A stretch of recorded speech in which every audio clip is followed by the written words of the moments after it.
let's talk about our communication with Hungary. I mean, Hungarian and Ukrainian question is the next topic of our conversation. So I will add some more information right now, and then I'll ask you the question. So Hungarian Prime Minister Viktor Orban ducking his heels over crucial European Union aid to Ukraine, offering sympathy for his neighbor, but nothing more to help with fight off Russia's invasion. Speaking in a Bloomberg interview at the Qatar Economic Forum, Orban argued that Ukraine's military effort is doomed and sending further aid will only lead to more deaths. Emotionally, it's tragic. All of our hearts are with the Ukrainians, Orban told. But I'm talking as a politician who should save lives. There's no chance to win this war, he added. Hungary, the European Union nation with the closest ties to Russian President Vladimir Putin, is blocking approximately 500 million euros tranche of European Union financial aid to Ukraine. It also opposes new sanctions against Russia. Last week, Foreign Minister Peter Szijjártó announced Hungary would block further European Union aid to Ukraine and anti-Russian sanctions, citing Kyiv's decision to put OTP bank Nord, Hungary's largest lender, on its list of international war sponsors. So Orban's view runs counter to the analysis of Ukrainian allies who've been supplying Kyiv with weapons ahead of a counteroffensive that's expected to begin this spring. While they're sober about the chances of a dramatic breakthrough, they support President Volodymyr Zelensky, plan to beat back the invaders and reclaim territory. The Hungarian leader reiterated his call for an immediate ceasefire, a stance planned by critics as tantamount to calling for Ukraine's capitulation.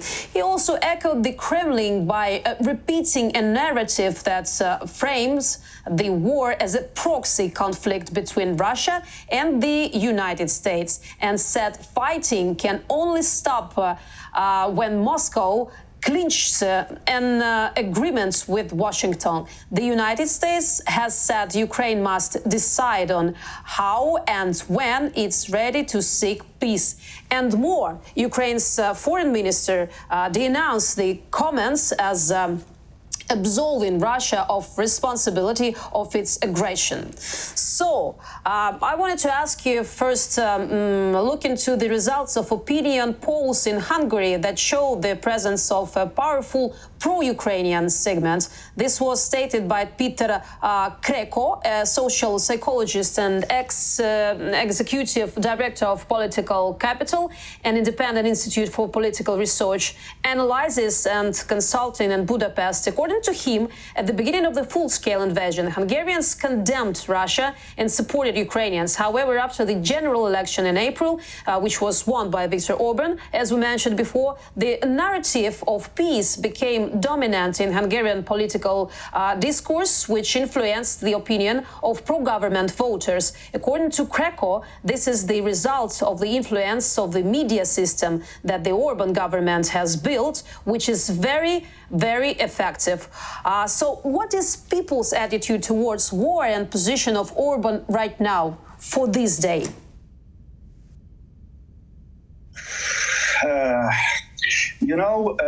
First of all, what Mr.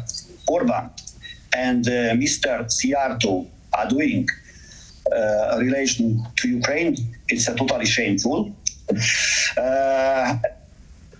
Unfortunately, before war and when the war started against Ukraine, Hungarian population was divided into two parts. Maybe 70% totally supported Ukraine, and 30% not supported Mr. Orban. But after election,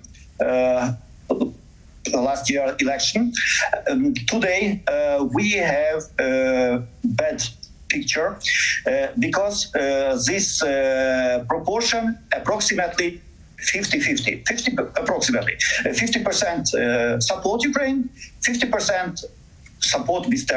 Orban narratives, Russian narratives, his ridiculous peaceful statements.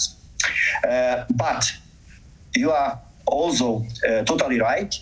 All this depends on Hungarian media. Today, I read Hungarian media only for my professional activity, not more. But it's also shameful to read Hungarian government media, because every time the central part in this media, Ukraine will lost, need to be ceasefire, immediate ceasefire, and after that peace negotiation without any further ado. And this intimidation for Hungarian people is really active, and a lot of Hungarian people, not only simple people, but also some intellectuals, can really approve this Orban narratives. Unfortunately, we have this really situation in today Hungarian society. I think as a whole, Hungarian society today is a really deeply ill society with their mindset, because they can provide and can absorb this ridiculous nonsense ideology.